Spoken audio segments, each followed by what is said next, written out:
ഭാഗ്യസ്മരണാർഹനായ പുത്തൻകാവിൽ കൊച്ചുതിരുമേനിയെ സംബന്ധിച്ച് ഏറ്റവും പ്രധാനപ്പെട്ട ഒരു അനുസ്മരണമാണ് ബഹുമാനപ്പെട്ട ചെറിയാനച്ചനിലൂടെ നാം കേട്ടത്.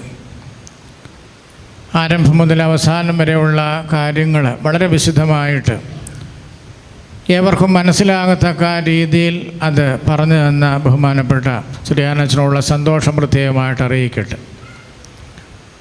മലങ്കര സഭയുടെ ഗാനഗോകുലം കാതോലിക്കേറ്റിൻ്റെ രത്നദീപം എന്ന് അറിയപ്പെടുമ്പോൾ ശരിക്കും അദ്ദേഹം രത്നമായിരുന്നു.